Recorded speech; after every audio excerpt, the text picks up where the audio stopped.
La Universidad Nacional y el CINART S.A. presentan Una Mirada.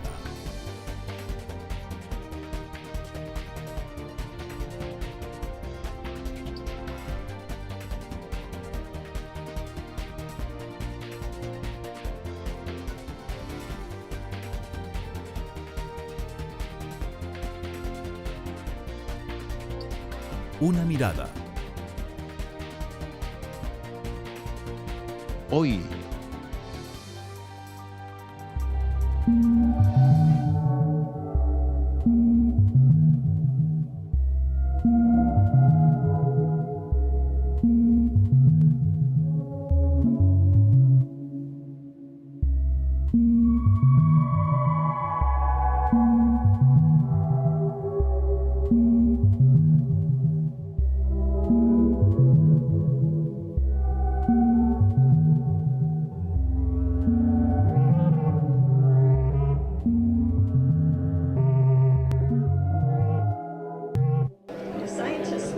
Los científicos pasan mucho tiempo tratando de entender cómo ha cambiado el mundo, tratando de entender y descubrir cosas nuevas sobre cómo funciona el mundo. Pero parte de nuestro también necesitamos tratando de encontrar soluciones a algunos de los problemas que enfrentamos hoy día. La sostenibilidad, el desafío de la sostenibilidad se ha presentado porque hay consecuencias inadvertidas y no intencionales de las actividades humanas con nuestro intento de satisfacer nuestras necesidades de empleo, alimento, etcétera. Hay consecuencias negativas en los sistemas de soporte de la tierra, en la atmósfera, en el agua, en el clima y en las especies. Encontramos muchas cosas que necesitamos y que nuestros hijos y nietos van a necesitar también. El cambio climático, pues hemos estado viendo hoy que afecta mucho muchos, es decir, todos los aspectos de nuestra vida en la planeta, pero muchas veces, hasta los últimos años, se ha dejado por fuera el elemento de lo que es la salud humana, que debe, en mi opinión, debe estar incluida una visión holística de lo que es el efecto de la planeta, ¿verdad? Nosotros como seres humanos, igual que toda la flora y fauna que nos toca proteger, ¿verdad? Así que creo que nuestra responsabilidad es vivir nuestras vidas y desarrollarlas lo mejor que podamos en nuestros sistemas económicos y bienestar, pero para hacerlo de una manera donde tengamos menos efecto en el resto del planeta. Esa es nuestra responsabilidad. Nuestra responsabilidad es manejarnos a nosotros mismos de manera que vivamos bien, no destruyamos todo lo demás. Aún así, mucho más de nuestra responsabilidad es sobre nuestro propio interés, sobre nuestro beneficio, porque las cosas que destruimos o dañamos en el mundo son cosas de las cuales dependemos en última instancia, no necesariamente hoy día, pero eventualmente. El dañar el mundo, que va a ser bueno para nuestros hijos y nuestros nietos, no es algo inteligente de parte de nuestra especie. Para poder abordar estos retos de la sostenibilidad más complicados, ni una sola disciplina puede trabajar sola, tenemos que trabajar juntos, tenemos que poder reunir diferentes tipos de conocimiento para entender tanto las partes sociales y ambientales de los sistemas, de los lugares en los que vivimos. Y esto requiere que trabajemos juntos de diferentes maneras y también requiere nuevos tipos de sociedades con los tomadores de decisiones.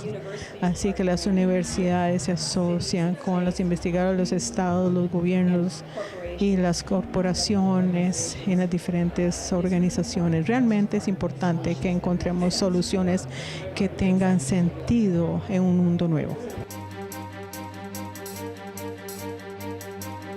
Hola, ¿qué tal? Bienvenidos a una edición más de Una Mirada, el programa de la Universidad Nacional y el CINART S.A., hoy con el tema de cambio climático.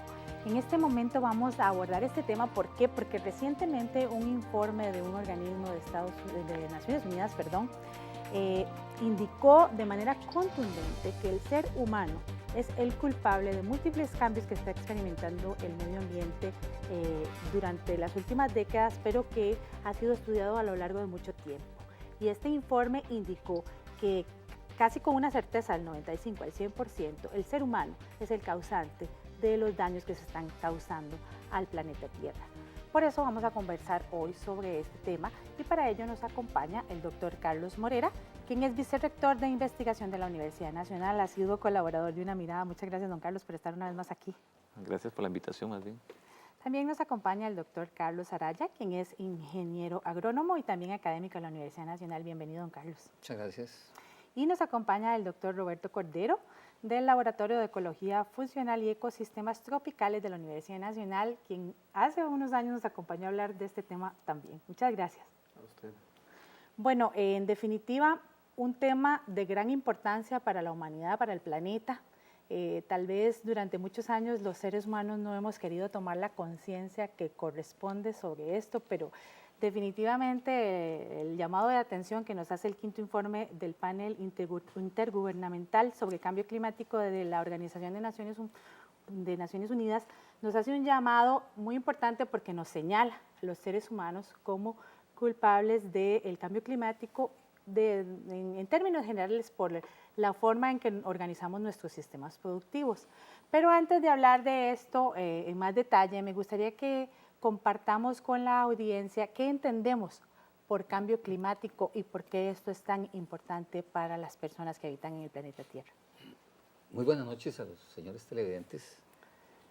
El cambio climático es un fenómeno global. Es decir, todos estamos de acuerdo y cuando se habla de efecto global, hablamos de cambio climático.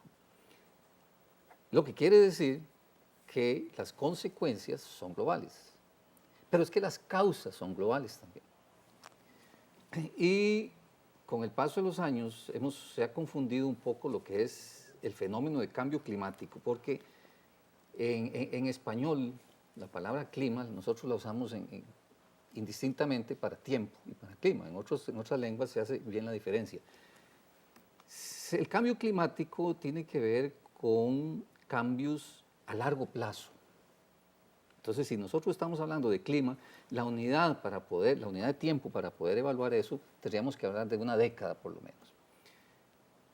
¿Qué eso se ha dado? Existe suficiente información desde los años de 1850, desde la era preindustrial, donde hay aumentos en la temperatura y en el nivel de CO2. Pero se ha confundido este término con algunos otros. Por ejemplo, se habla de variabilidad climática. Sí. Y tenemos variabilidad climática y hay variabilidad climática. Eso es parte de un todo que se llama cambio climático. El cambio climático es una serie de procesos que se están dando. Lo otro, calentamiento global. Sí, también se está dando calentamiento global, que es parte del cambio climático. Sí. Entonces, cuando hablamos de cambio climático, tenemos que verlo como algo global, compuesto por una serie de procesos que se están dando de manera muy particular, a veces en algunas regiones o en algunos procesos, puede ser los industriales, agrícolas, etc. Y yo creo que eso es importante como para un punto de partida del tema. O sea, nos afecta a cada persona del planeta, pero tiene un efecto en realidad global. Local y Sí, global. local Yo creo que antes de iniciar con esto de escalas, creo que es importante decir que el cambio climático no es un proceso realmente nuevo, sino que históricamente el planeta ha tenido procesos de calentamientos y enfriamientos, ¿verdad?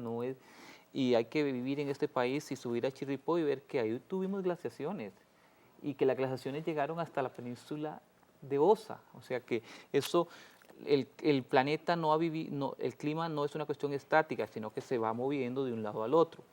Esos son la variabilidad climática. Y cambio climático son cambios más extremos, valores extremos que generan que ese calentamiento sea más rápido del patrón normal. Eso es importante entenderlo. Así que esto, digamos, lo vemos como algo nuevo, pero que realmente no es un patrón nuevo. Otro elemento importante, como bien lo planteaba don Carlos, es qué efectos tenemos. Y el efecto del cambio climático es un eje que atraviesa todo el quehacer biológicos y todos los ciclos biogeoquímicos del planeta. Entonces hay una transformación en los seres humanos, en todo lo que es vivo, pero también recíproco hacia lo biofísico, ¿verdad? Entonces es interesante que no lo veamos como que solo el clima, sino que también es en otras áreas. No solo que el calor, sino el impacto que no, tiene. Y el calor, y ahora podemos pensar que hay calor, pero en algunos lugares, como bien lo decía don Carlos, en escalas es que en un lugar va a haber calor, pero en otro va a haber frío. ¿entiendes? No es necesariamente eso que se calienta el planeta, en lugares se pone más frío, y es interesante porque el patrón es a veces no tan fácil de poder identificar. ¿Por qué? Porque genera unos grandes desconocimientos. Yo sí quisiera agregar un aspecto muy importante y es enfatizar entre esa diferencia de cuando se habla siempre de cambio climático, se hace referencia a patrones muy largos en el tiempo sobre los cambios que ha ocurrido el clima de toda la Tierra. Pero hay que enfatizar de que los cambios recientes, especialmente en los últimos 50 años, han sido tan bruscos y tan rápidos que se salen de la variabilidad climática, digamos, de los últimos 100.000 años, por ejemplo, o 40.000 años, de acuerdo con datos del CO2 encerrado en las burbujas del hielo, en las casquetes polares.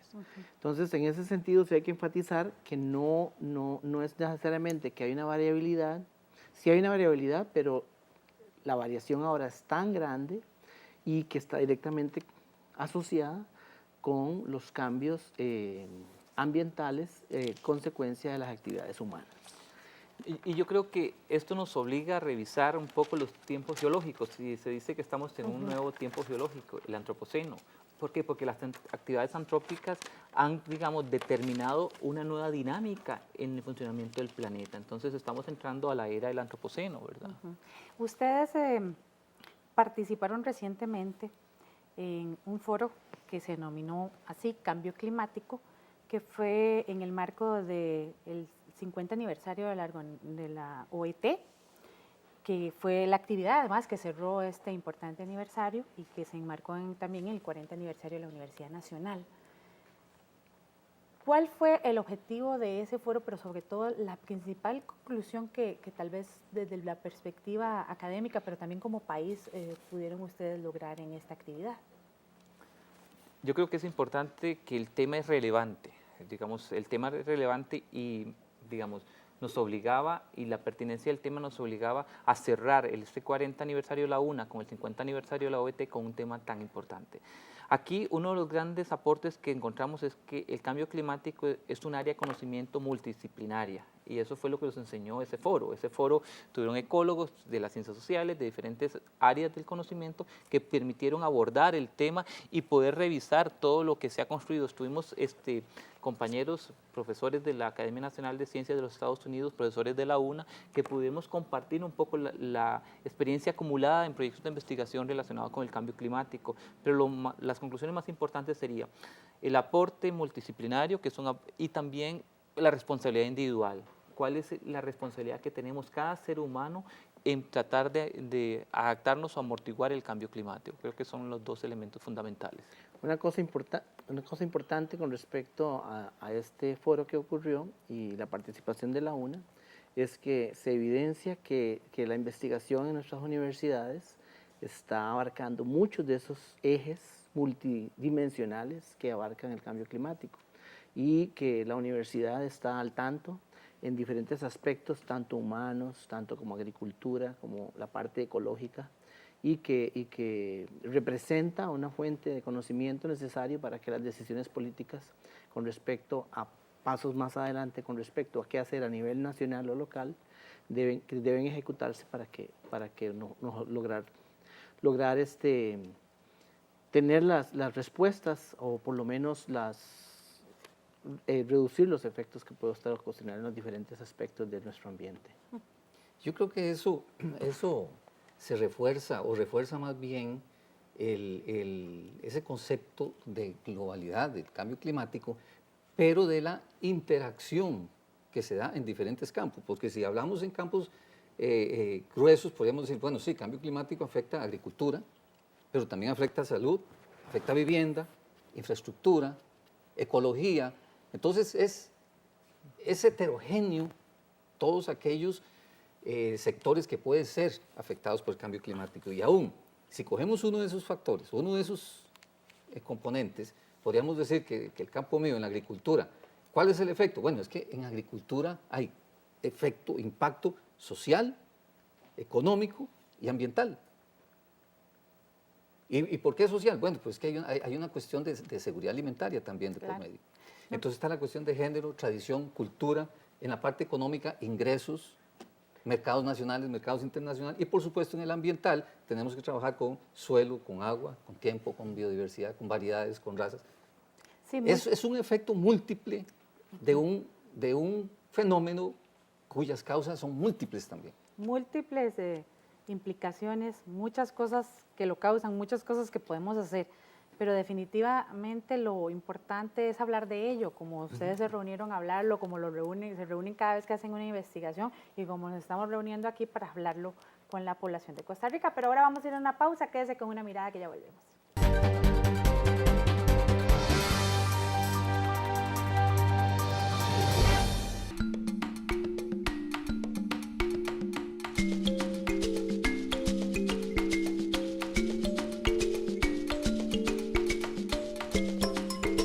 Todas y todos. Somos diferentes. Pero iguales.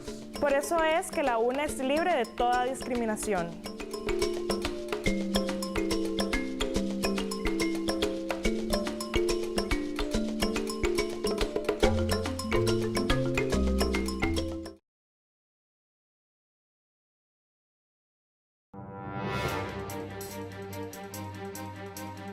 Regresa usted a Una Mirada, el programa de la Universidad Nacional y el CINART S.A., hoy con el tema del cambio climático, un tema que nos involucra a todos y todas en este planeta Tierra, el único que tenemos para vivir hasta el momento y del cual tenemos que tomar conciencia porque sus implicaciones son muchas. Pero en el caso nuestro, por ejemplo, de Costa Rica o de la región de América Central, el Caribe, que es como nuestro entorno inmediato, ¿cuáles podríamos considerar que son las áreas fundamentales en las cuales debemos trabajar en esta materia? Yo diría que en el campo agrícola, la agricultura es el tercer elemento que produce gases de efecto invernadero. Primero está la generación de electricidad, la quema de los biocombustibles y después la agricultura. Más o menos aporta un 30% de lo que es de gases de efecto invernadero si consideramos la agricultura, no solo la producción, sino que es el uso de fertilizantes, el transporte de los fertilizantes, el transporte de los productos, etc. Pero bueno, eso significa que si se aporta de un 25 a un 30% de gases de efecto invernadero, la agricultura va a ser importante en recuperar el ambiente. Sí, en efecto. El ambiente, claro. Entonces, ahí, ¿cuáles son los efectos? Bueno, yo diría que tendríamos que ver la cuestión de cultivos. Actualmente se está trabajando en la búsqueda de algunos materiales. ¿Por qué? Porque hay efecto en los rendimientos. Se han reducido los rendimientos para Centroamérica. Se estima que la producción de maíz puede bajar en un 30%. La producción de frijol puede bajar en un 20 o un 30%, dependiendo de los escenarios que se den. Pero todo tiende a la reducción de los rendimientos. Si bajamos los rendimientos, aumentan los problemas, o pueden aumentar los problemas sociales. El uso de fertilizantes. Bueno, eso nos indica que deberíamos trabajar otras opciones de fertilización o de fertilidad en los suelos. La materia orgánica, los desechos, algunos otros componentes que no sea necesariamente el fertilizante nitrogenado, que es el que aporta más óxido de nitrógeno a la atmósfera, que es uno de los componentes. El gas metano se genera en el arroz inundado, en los desechos, en los basureros se genera gas metano. Y el óxido nitroso, que es producido principalmente por la industria de los fertilizantes nitrogenados y por el uso de los fertilizantes nitrogenados. Quiere decir que la agricultura tiene algo que aportar y es importante el aporte que pueda dar la agricultura en resolver parte de esto.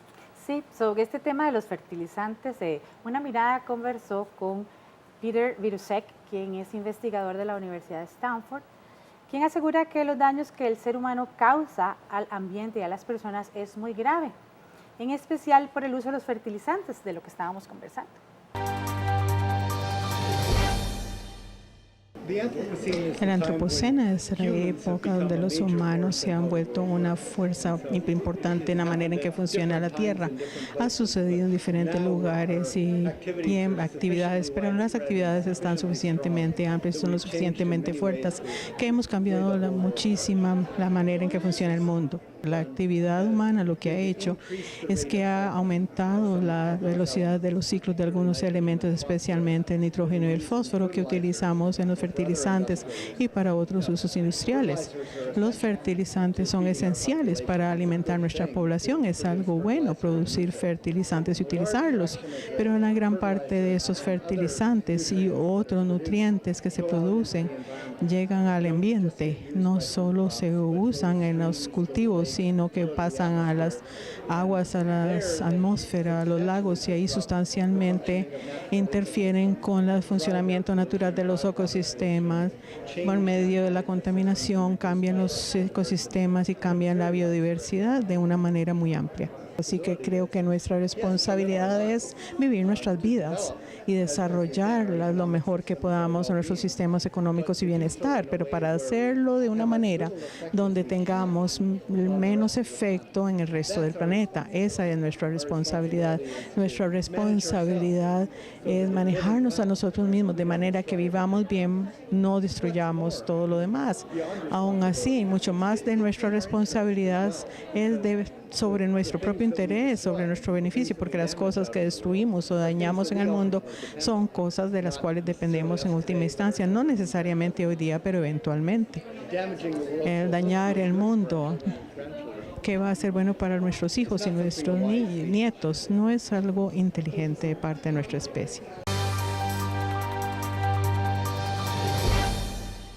Una gran responsabilidad producir lo que necesitamos sin acabar con el planeta en que vivimos. Sí, yo quería referirme a lo que decía don Carlos con respecto a la agricultura. Esa es una parte, pero hay otra dimensión importante que tiene que ver con las enfermedades emergentes y reemergentes. Hay unas condiciones de temperatura que hacen que proliferen otras plagas, otras enfermedades. Lo podemos ver en San José, digamos, porque estas enfermedades que antes no eran comunes ahora aparecen, es precisamente por esas condiciones de temperatura que hace que aparezcan unas enfermedades que habían desaparecido totalmente de la región y ahora la temperatura hace que puedan aparecer. Yo creo que eso es importante y eso también ataca a muchos cultivos también. Entonces los cultivos no estaban, digamos, en condiciones para eso y ahora los tenemos. Entonces las condiciones que se generan para que salgan estas enfermedades afectan a los cultivos, afectan a los animales, afectan a los seres humanos. Entonces es un eje transversal allí. Otro aspecto muy importante a señalar de los efectos a nivel nacional o regional o del Caribe también sería el aspecto meramente ecológico, la estabilidad de los ambientes naturales.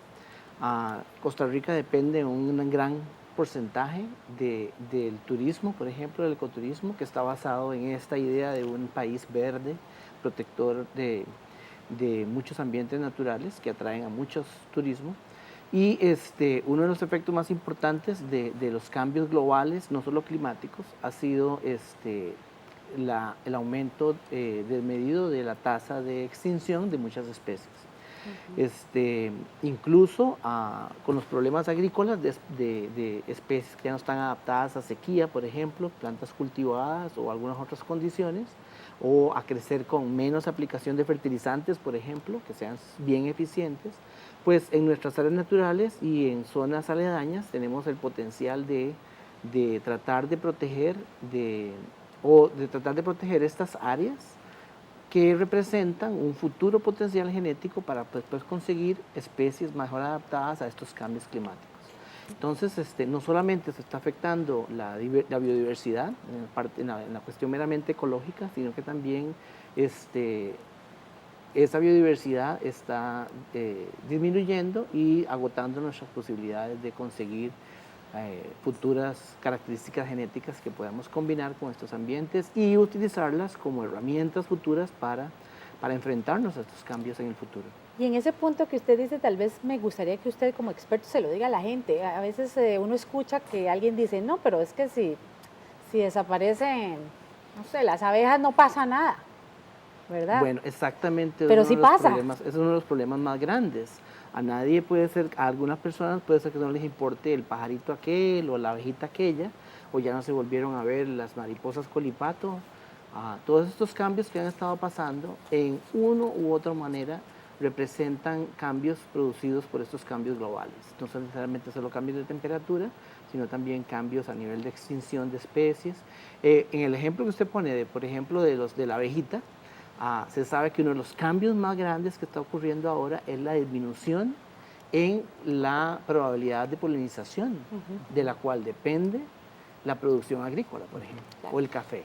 Pero yo creo que esto es como un ciclo.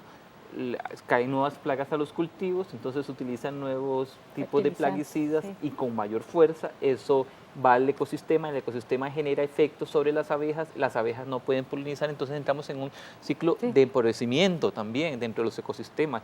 Y también otro ejemplo que podemos ver es cuando Roberto decía, las especies tratan de adaptarse, al adaptarse tratan de cambiar, de moverse a otro sitio. En cuestiones de altura llega un momento que no hay forma de poder migrar hacia arriba, entonces desaparecen, lo que ha pasado un poco en Monteverde, ¿verdad? Que el sapo dorado ya no tenía forma de poder moverse, se ha calentado, entonces hay una forma ahí, y eso con muchas otras especies también. Sí. Entonces las migraciones hacen que en este país también sea un cuello de botella. Y es que en ese ciclo que usted menciona, en algún momento definitivamente nos toca al ser humano y afecta de una u otra forma, ya sea la forma de vida del ser humano o incluso su salud, como lo comentó a una mirada Jennifer Crow, quien es investigadora del programa SALTRA de la Universidad Nacional, quien indicó que tienen bastante tiempo de estar investigando enfermedades renales que consideran podrían estar asociadas con exposiciones a altas temperaturas que sufren ciertos grupos de trabajadores y que, por supuesto, ellos relacionan también con el cambio climático. La investigación en el IRED que más se asocia con efectos de salud efectos de cambio climático en salud, tiene que ver más con un aspecto, uno de muchos aspectos de cambio climático en efectos de salud, que es el efecto de calor en poblaciones trabajadores. En este caso sería poblaciones de cortadores de caña, pero esto se puede extrapolar a diferentes sectores y hablar de cuáles son los efectos del aumento en calor en la salud de poblaciones de trabajadores y en la productividad, porque a aumentar la temperatura pues bajamos el esfuerzo físico que el cuerpo es capaz de lograr, entonces por necesidad bajamos la productividad. Algo importante que estamos viendo al nivel regional, al nivel de América Central ahorita, es la posible asociación que tendrá el efecto de estar bajo condiciones de estrés térmico, estar bajo condiciones en que uno está trabajando con un esfuerzo físico grande y con temperaturas altas, que podría estar relacionado con, por ejemplo, la enfermedad renal crónica que se ve en diferentes partes de América Central. El cambio climático, pues hemos estado viendo que afecta muchos, es decir, no, todos los aspectos de nuestra vida en la planeta, pero muchas veces, hasta los últimos años, se ha dejado por fuera el elemento de lo que es la salud humana, que debe, en mi opinión, debe estar incluida una visión holística de lo que es el efecto de la planeta, ¿verdad? Nosotros como seres humanos, igual que toda la flora y fauna que nos toca proteger, ¿verdad? Sí, porque como decíamos, el efecto al ser global pues afecta a todos los seres vivos que hay en el planeta. Exactamente, los seres vivos. Entonces ahora nos hablaban de seres humanos, pero las plantas son seres vivos. Claro. Y los hongos que afectan las plantas son seres vivos. Y las bacterias que atacan las plantas son seres vivos. Entonces, esa alteración en el tiempo, en las condiciones de temperatura y a veces de humedad, de precipitación, van a afectar a estos seres vivos. Entonces nosotros tenemos un proyecto que la Universidad Nacional ha trabajado con un grupo interinstitucional que llaman el Programa de Investigación y Transferencia de Tecnología en Frijol. Desde los años 90, en el trabajo de fitomejoramiento se ha venido evaluando la incidencia de enfermedades principalmente en frijol, para efectos de mejoramiento. Y entonces hemos observado que hay una enfermedad, que en frijol la llaman mancha angular, que en los años 70, tal vez 80, era la tercera enfermedad de importancia en frijol. Hoy es la primera de frijol en toda América Latina. Y bueno, lo que decía el doctor Morera, emergen, sí, emergen. Y nosotros hemos tenido casos de emergencia de enfermedades. Una es esta mancha angular, después hay 2 pudriciones radicales que no eran importantes aquí y que ya están permanentemente en los campos. Pero también desaparecen. ¿Por qué? Porque hay algunos organismos que necesitan temperaturas relativamente frescas. Al ir aumentando la temperatura, esos organismos se quedan atrás. Y cuando el aumento de temperatura se ubica en el ámbito óptimo para uno de esos patógenos que todavía estaba fuera de ese ámbito, ese es el que crece. Y también hemos tenido el caso en frijol a nivel nacional que ha ido desapareciendo un patógeno.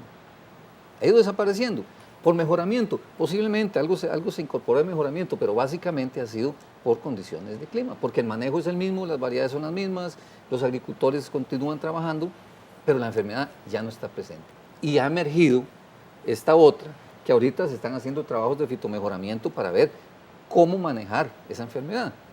Pero ya ahora no puede ser nada más la incorporación de genes de resistencia al patógeno, porque hay un hospedante que está siendo afectado por condiciones ambientales. Entonces también debemos obtener un hospedante adaptado con resistencia o tolerancia a esas altas temperaturas y además algo de resistencia a ese patógeno que la temperatura le ha ofrecido un ambiente muy favorable.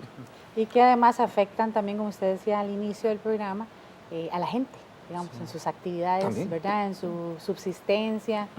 En seguridad alimentaria.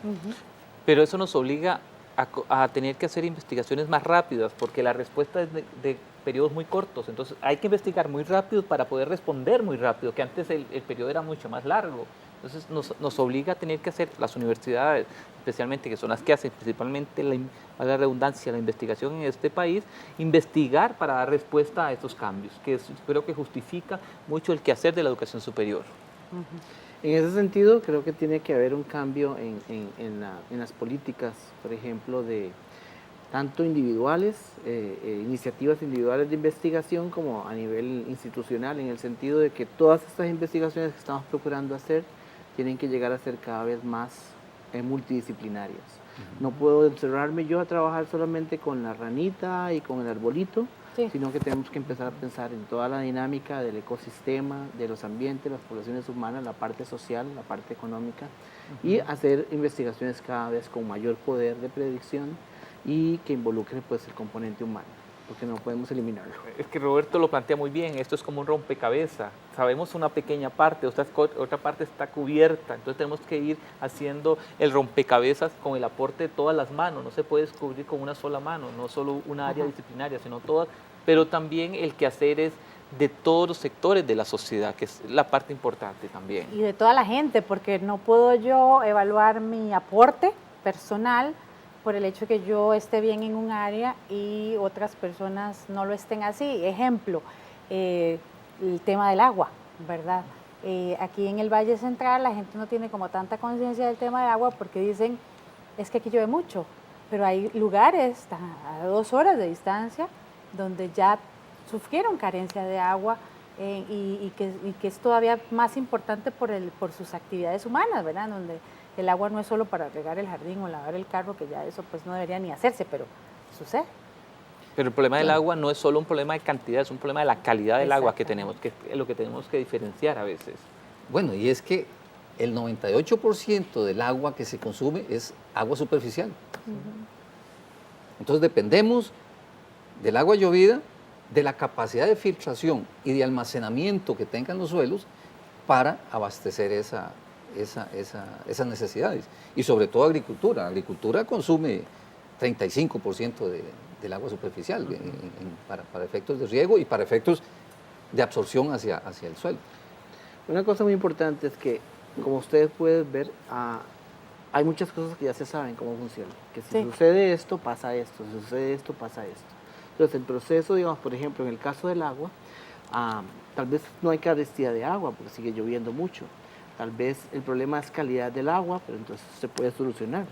Pero también está el problema de abastecimiento de agua, llevar el agua hacia los sitios, la infraestructura para que todo el mundo tenga su agua. Entonces, todos estos aspectos, por ejemplo, el problema con la autopista, que se hizo este hueco gigantesco porque llovió demasiado. Entonces, ya eso se sabe, va a seguir lloviendo demasiado. Y cada vez va a llover más y menos tiempo. Y menos aprovechamiento. Entonces, de lo los que llueve. ingenieros y los planificadores de este país tienen que saber que esa situación va en aumento. Entonces, hay que planificar adelante de lo que está sucediendo. Entonces, eso no es una cuestión ni de ecología ni de agricultura, por ejemplo. Esa parte de infraestructura nacional tiene que tener cierto grado de adelanto en ese sentido de ir adelantándonos en lo que es lo que está ocurriendo, ir tratando de mejorar esa situación. Entonces, no es solo un problema nada más de que se aumentó la temperatura o que se extinguió las tortugas, porque con el aumento de la temperatura solo un tipo de sexo se produce, una cosa de ese tipo. Entonces, esos son aspectos puntuales, pero hay otros aspectos humanos que sí tenemos la habilidad y ya se sabe que puede estar pasando. Entonces, hay que actuar en ese sentido. Y precisamente sobre cómo actuar o más o menos qué deberíamos ir haciendo si no lo estamos haciendo ya, es de lo que vamos a hablar en el siguiente bloque. Quédese con una mirada que ya volvemos.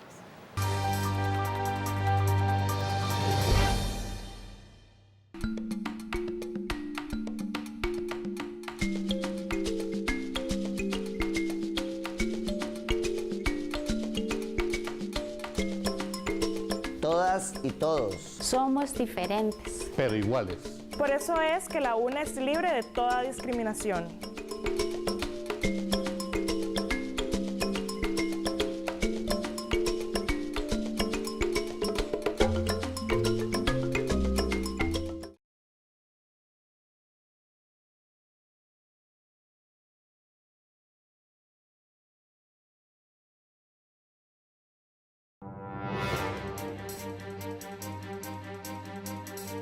Regresa usted a una mirada del programa de la Universidad Nacional y el CINAR S.A. hoy con el tema del cambio climático. Como hemos visto a lo largo del programa, es un tema complejo que nos involucra a todos y todas como habitantes de este planeta.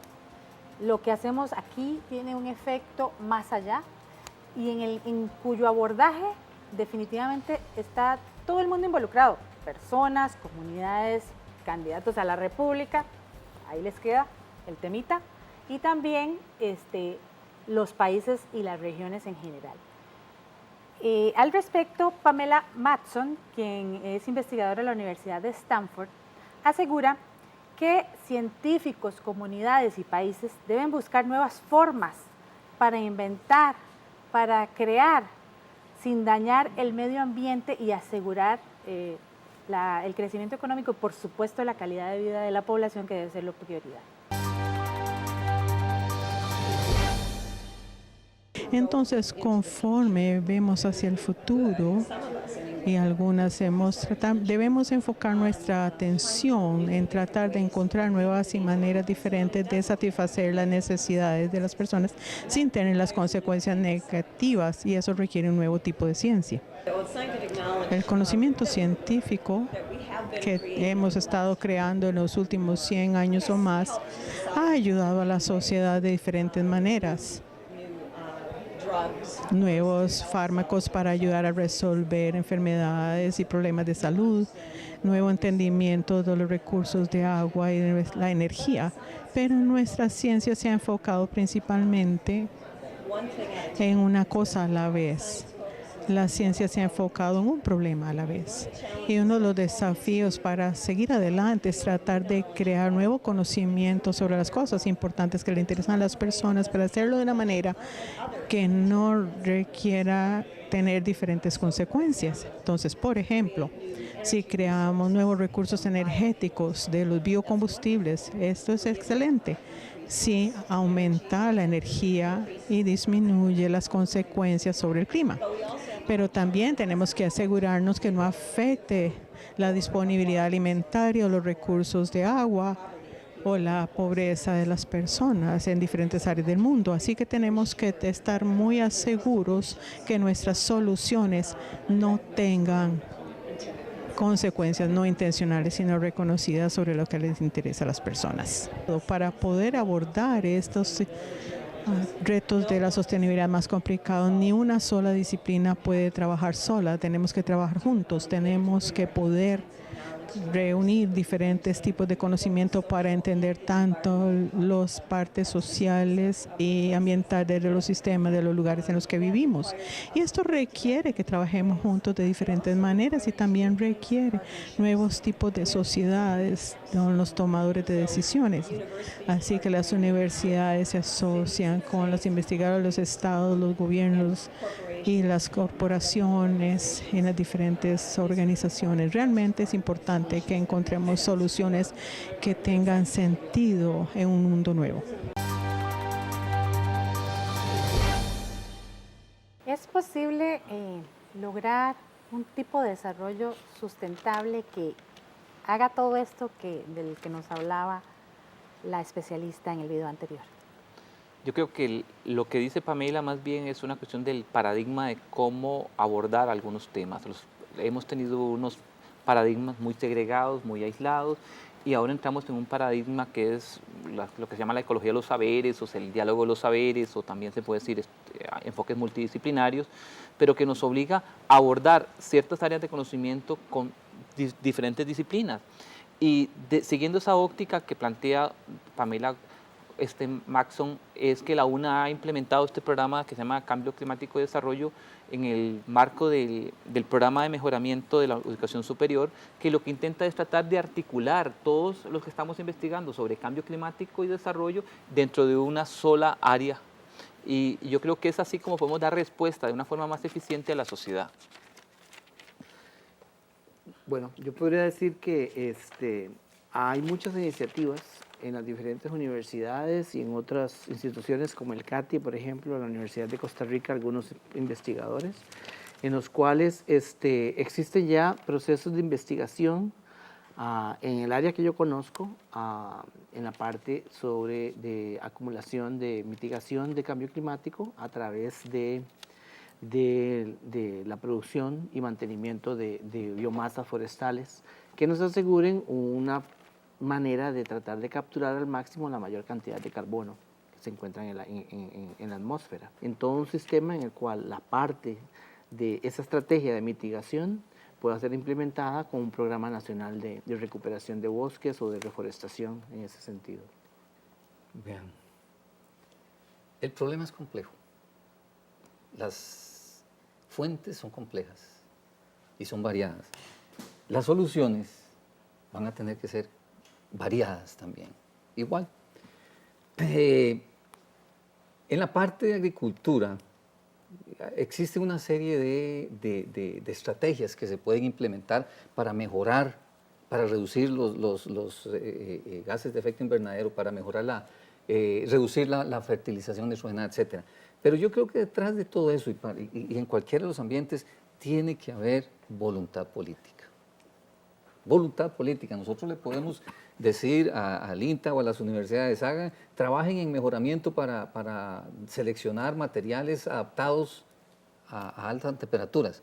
Bueno, pero si no hay política de Estado para el uso de esos materiales, o para promover la agricultura con esos materiales, o para, de alguna manera, reconocer en el precio a los agricultores el uso de esos materiales, entonces el agricultor siempre volverá a las tradicionales, las que nos trae Monsanto, cualquiera de esas transnacionales. En agricultura se está haciendo un trabajo muy grande a nivel regional y es lo que llaman los ambientes análogos, que es pensando en cuál será la temperatura en el 2030, 2050, más o menos aproximada con los diferentes escenarios que se dan. Entonces, buscar esos sitios hoy para seleccionar materiales resistentes a esa temperatura.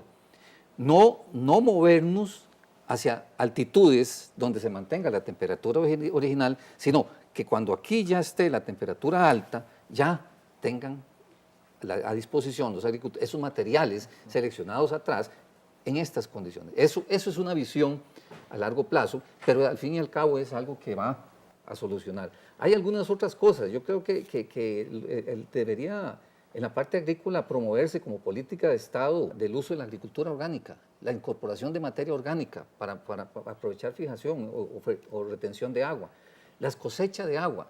Es que aquí hablamos de agua y yo me acuerdo que en los años 70, 50, 60, cuando estábamos en la escuela, decía, bueno, el agua es un recurso inagotable. Hoy ya no se dice eso.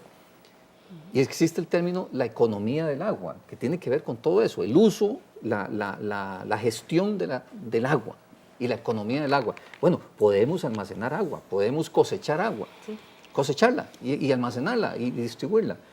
Los distritos de riego, en Costa Rica más o menos el 4% se usa riego, pero se podría usar más. Imagínense que nosotros tenemos un promedio de 17,000 metros cúbicos por habitante. ¿Cuánto de eso utilizamos? Sí. Por gestión.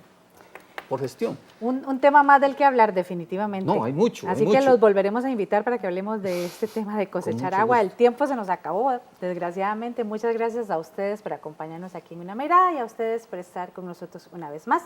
Les recuerdo que pueden buscar más información en www.una.cr/multimedia y en nuestros perfiles de Facebook, Twitter y YouTube. Muchas gracias por acompañarnos. Nos esperamos la próxima semana con más. Hasta pronto.